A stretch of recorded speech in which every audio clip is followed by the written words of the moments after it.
The call came at 6:47 a.m. on a Tuesday morning. I was already awake, nursing my second cup of coffee and watching the snow fall outside my kitchen window in Toronto. The number on my phone showed my brother's name, Glenn. We hadn't spoken in 3 weeks, not since our last tense visit to Mom's nursing home. Douglas, his voice had that false solemnity that immediately put me on edge. I have some difficult news. Mom passed away last night. Peacefully, in her sleep, I set down my coffee mug, my hand suddenly unsteady. What? When? I was just planning to visit her today. The funeral is Friday, he continued, cutting me off. His tone shifted, becoming almost businesslike. I've already made the arrangements. Oh, and Douglas? About Mom's estate? The will is very clear. Everything goes to me. The house, the cottage in Muskoka, her investments. All of it. You get nothing. Don't even think about contesting it. Then he hung up. I stood there in my kitchen, staring at the phone in disbelief. My mother? Dead? Just like that? And Glenn's first priority was to inform me I was getting nothing? Not I'm sorry. Not she went peacefully, but a threat not to contest the will? Something was very, very wrong. Let me back up. My name is Douglas Harrison.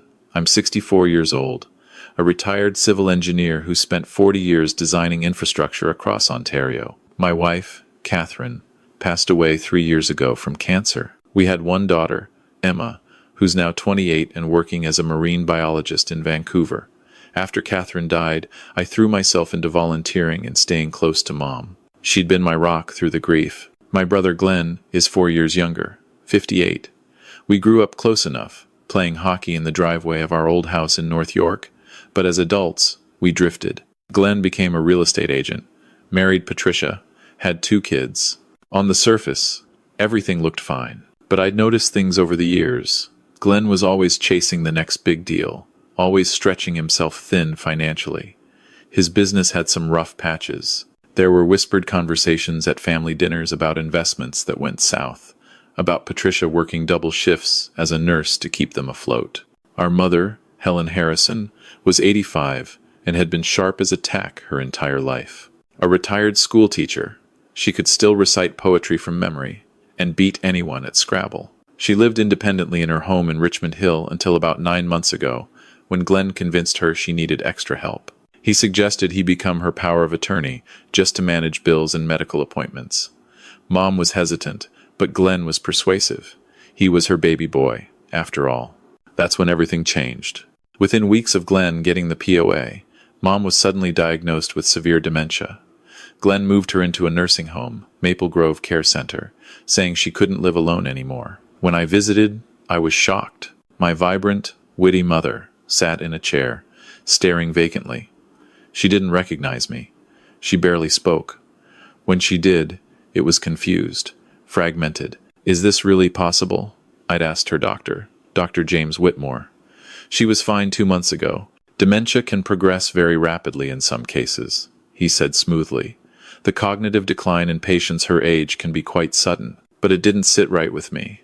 I visited Mom 3 times a week anyway, even when she didn't know who I was. I'd hold her hand, tell her about Emma, about the projects I was working on as a volunteer.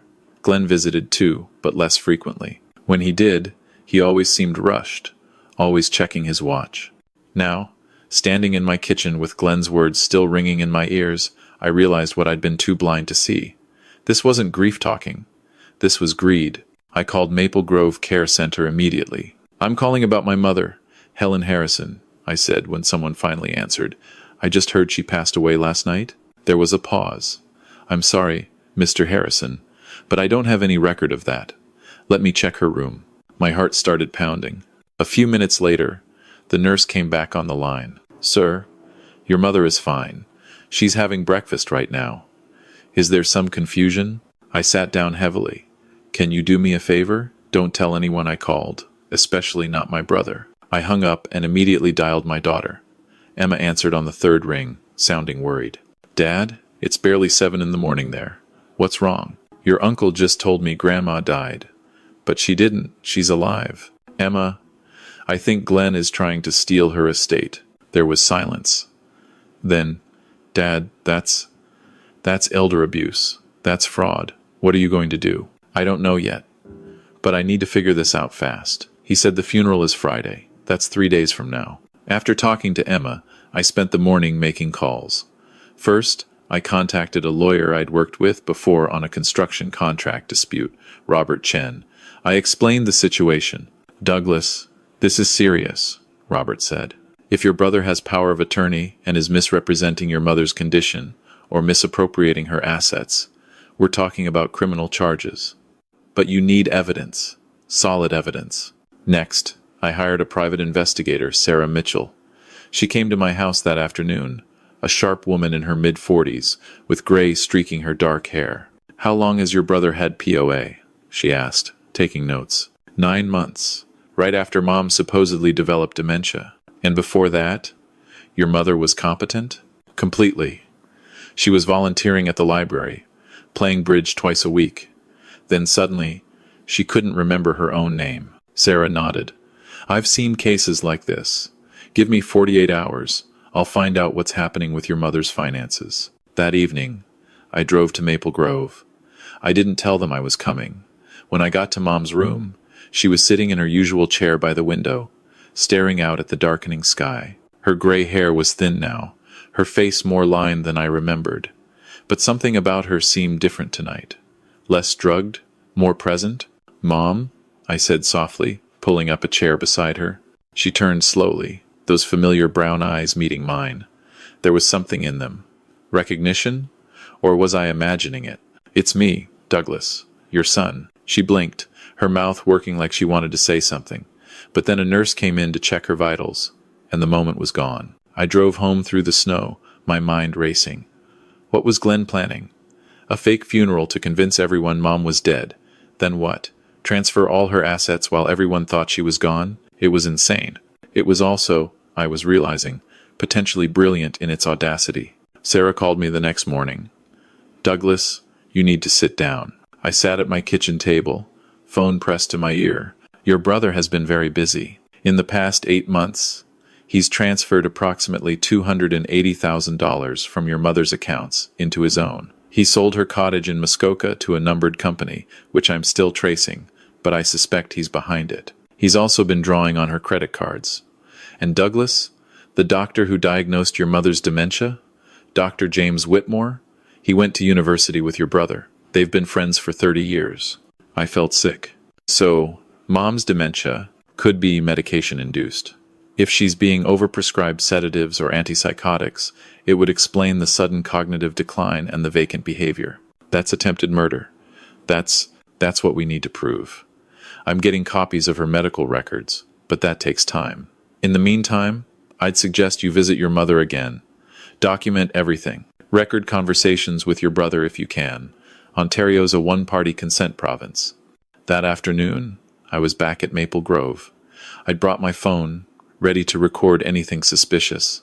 But when I got to Mom's room, it was empty. A nurse I didn't recognize was changing the sheets. "Where's my mother?" I asked, panic rising. "Oh, Mr. Harrison? Your brother took her out for a drive. He said she needed some air." My blood ran cold. "When?" "About an hour ago." I ran to the parking lot, but Glenn's black Mercedes was already gone. I tried calling him. No answer. I called 5 times. Nothing. Finally, 3 hours later, they returned. Glenn helped Mom out of the car, supporting her as she shuffled back to her room. She looked exhausted, confused. Glenn saw me waiting in the hallway. "Douglas?" he said, not even bothering to hide his annoyance. "What are you doing here? You said Mom died yesterday. Yet here she is." He had the audacity to laugh. "Oh, that? Yeah. Sorry about the confusion. I meant to call you back. False alarm. Mom had a bad episode yesterday, and I thought, well, you know. These things happen with dementia. Where did you take her today?" "Just for a drive. She likes getting out." "Really?" "Because she looks like she can barely stand." "Back off, Douglas." His voice dropped, became harder. "I'm her power of attorney. I make the decisions about her care, not you. You want to challenge that? Get a lawyer." He brushed past me, helping Mom into her room. Through the doorway, I watched him settle her into her chair, speaking to her in a low voice I couldn't hear. Then he left, not even looking at me as he walked away. I was about to leave when my phone buzzed. An unknown number. I almost ignored it. But something made me answer. Hello? Silence. Then, a whisper. A woman's voice, faint and scratchy. Douglas? Yes? Who is this? Douglas. It's me. The voice was so quiet I had to press the phone hard against my ear. Who? It's your mother. I froze. That couldn't be. Mom was right there in her room, and this call was coming from... I checked the screen, a blocked number. Douglas, listen carefully. I don't have much time. I need you to come to my room tonight. Late. After 10. Make sure Glenn isn't here. And Douglas? Don't tell anyone about this call. The line went dead. I stood in the parking lot, snow falling around me, staring at my phone like it had transformed into something alien. That was impossible. Mom couldn't have called me. She could barely string 2 words together. And yet, that voice, even whispered and strained, had sounded like her. The real her. The sharp, clear-minded woman I'd known my entire life. I waited in my car until after 10 p.m., watching the nursing home. Glenn's Mercedes was long gone.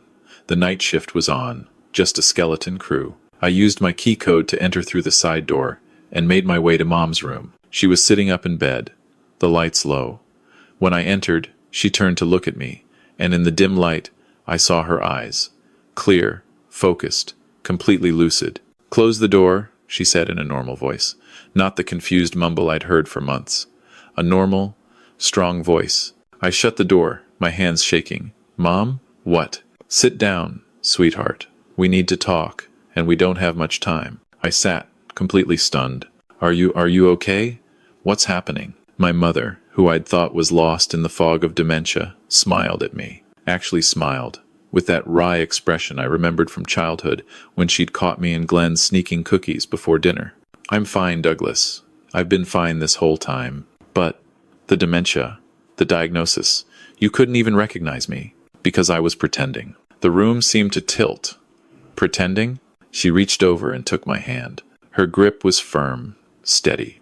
Nothing like the weak, trembling hands I'd held for months. Douglas, I'm 85 years old.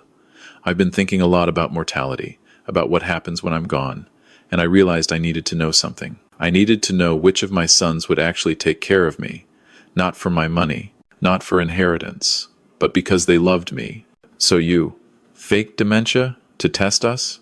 When Glenn suggested becoming my power of attorney, I saw an opportunity. I agreed, but I also consulted my own lawyer, someone Glenn doesn't know about. I put most of my assets in an irrevocable trust weeks before Glenn got the POA. The accounts he has access to, I only left enough in them to see what he'd do. I couldn't process this. Mom, why didn't you tell me? Her eyes grew sad. Because I had to test both of you. I had to see who would visit me when I couldn't give them anything back. Who would hold my hand even when I didn't know their name. And Douglas, you came, 3 times a week. You sat with me. You talked to me. Even when I acted like I had no idea who you were. Tears were running down my face now.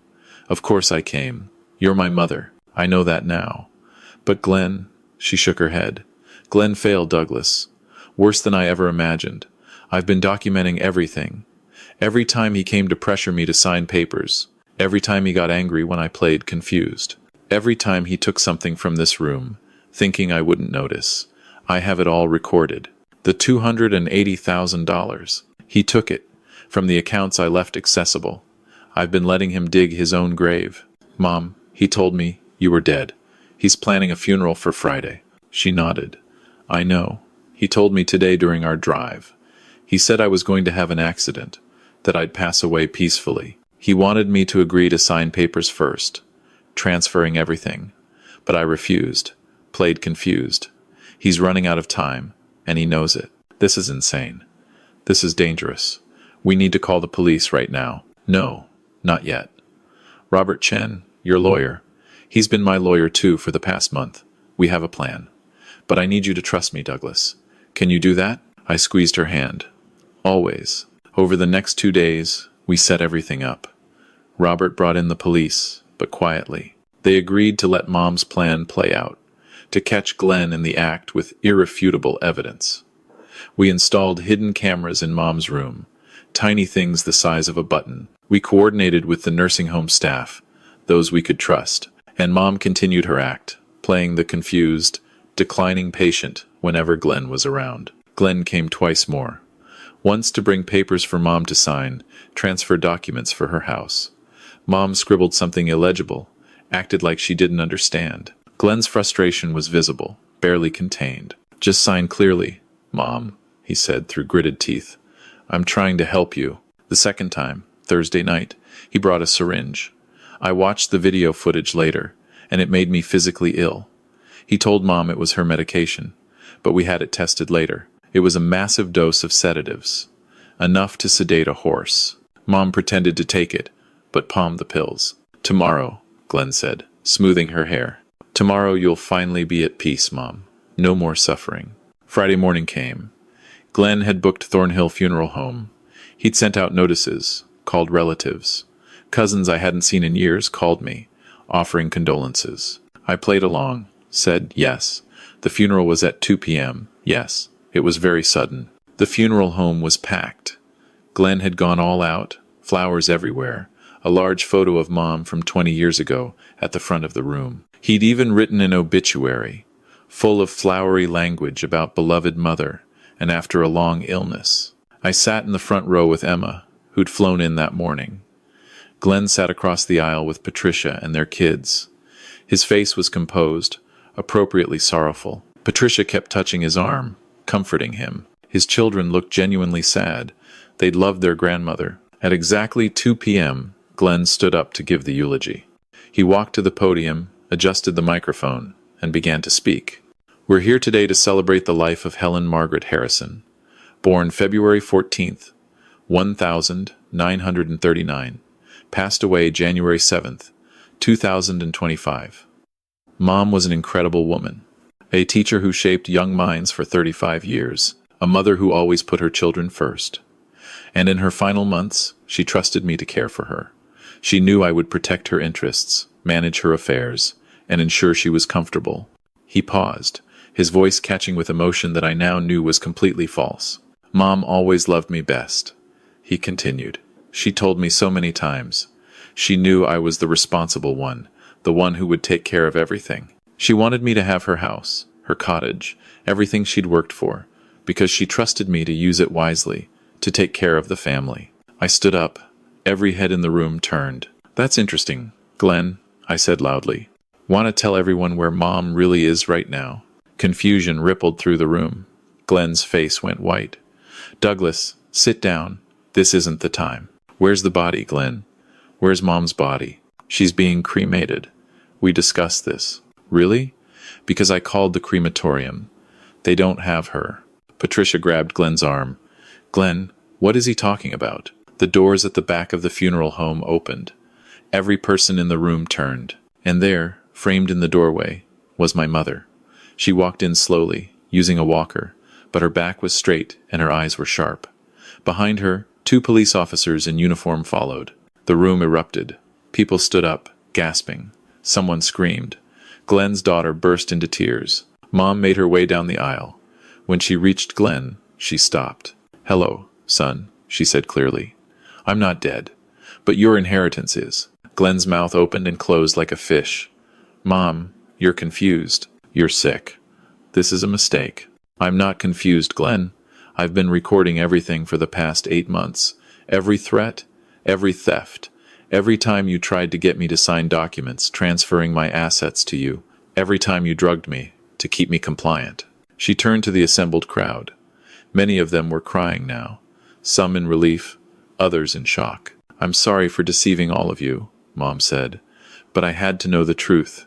I had to see what my son would do when he thought I was helpless, and what I found broke my heart." One of the officers stepped forward.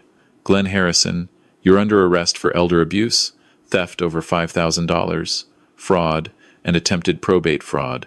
You have the right to remain silent." Glenn tried to run. He actually tried to push past the officer and run for the door, but he only made it 3 steps before he was tackled, handcuffed. His kids were sobbing. Patricia stood frozen, her face a mask of horror. As they led Glenn away, he shouted back at Mom, "I'm your son. You can't do this to me. I needed that money." Mom watched him go, tears streaming down her face. But her voice was steady when she spoke. You were my son, but you stopped being my child the moment you decided my life was worth less than my bank account. The legal proceedings took months. Glenn initially tried to fight the charges, claiming Mom was actually incompetent and he was just trying to help. But the evidence was overwhelming. Video footage of him trying to force her to sign documents, audio recordings of his threats, bank records showing the theft, Dr. Whitmore's testimony, after he was granted immunity, about how Glenn had pressured him to prescribe unnecessary medications. In the end, Glenn pleaded guilty. He got 5 years in prison, was ordered to repay the $280,000 he'd stolen, plus $50,000 in fines. He lost his real estate license permanently. Patricia divorced him, got full custody of the kids. They were devastated, but Emma and I tried to stay in their lives, tried to be the stable family they needed. Dr. Whitmore lost his medical license. He'd knowingly prescribed dangerous medications to an elderly patient at the behest of her POA without proper evaluation. The College of Physicians and Surgeons of Ontario was not lenient. As for Mom, she moved into a small condo near my house. She was done with the big house, done with maintaining property. She wanted to be close to family, to Emma when she visited. To me, we had dinner together twice a week. She volunteered again, this time at an elder abuse prevention center, sharing her story to help others recognize the warning signs. We established the Helen Harrison Elder Protection Fund with part of the money Glenn had returned. It provides legal assistance to seniors fighting financial abuse cases and funds educational programs about POA responsibilities. One evening, about a year after everything happened, Mom and I sat on my back porch, watching another Toronto snowfall. She held a mug of tea, wrapped in a thick blanket. Do you ever regret it? I asked. The way you tested us? She was quiet for a long time. I regret that it was necessary. I regret that my own son could do what he did. But Douglas, I don't regret finding out the truth. I had to know who would love me when I had nothing to give. You gave me everything that mattered, I said. You taught me integrity. You taught me that doing the right thing matters, even when it's hard, especially when it's hard. She smiled, reaching over to squeeze my hand. And that's why you passed the test. Not because you visited me, though that mattered, but because even when you thought I was gone, even when you thought you were getting nothing, you fought for what was right. You didn't let Glenn get away with it. You protected me, even when I couldn't protect myself. That's what family does. Real family, yes. But blood doesn't make you family, Douglas. Love does. Choice does. Showing up does. Glenn was my blood, but he stopped being family the moment he decided I was just an asset to liquidate. We sat in comfortable silence, watching the snow pile up on the fence, on the bare trees. Inside, I could hear my phone buzzing. Emma, probably, calling from Vancouver for our weekly check-in. Mom's lawyer, maybe, with updates on the charitable fund. Life, moving forward. Mom looked at me, her eyes still sharp and clear. You know what the saddest part is? What? If Glenn had just asked, if he'd just been honest about his financial problems, I would have helped him. Not with everything, not enabling poor choices, but I would have helped. Instead, he chose to steal. He chose to treat me like I was already dead. And that choice cost him everything. I didn't know what to say to that, so I just held her hand. This remarkable woman who'd taught me more about strength and dignity in the past year than in all the years before. She'd survived betrayal by her own son, orchestrated her own rescue, and came out the other side determined to help others. That's the thing about family, the real kind. It's not about blood. It's not about inheritance. It's about showing up. It's about loving someone even when they can't give you anything back. It's about fighting for what's right, even when it means standing against your own brother. Glenn made his choices. He chose greed over love. He chose theft over integrity. And he's paying the price, not just in prison time, but in the loss of his children's respect, his wife, his career, and his mother's love. As for me, I got something far more valuable than any inheritance. I got more years with my mother, real years, where we could talk and laugh and heal. I got the knowledge that when tested, I did the right thing. And I got the chance to be part of something bigger, helping other families avoid what we went through. Blood doesn't excuse betrayal. True family protects the vulnerable. And sometimes, The bravest thing an 85-year-old woman can do is pretend to be helpless, just to find out who will help her when she can't help herself. That's what I learned from Helen Harrison, my mother, my hero, the woman who taught me that dignity matters more than dollars, and that real love shows up, even when there's nothing to gain, especially then,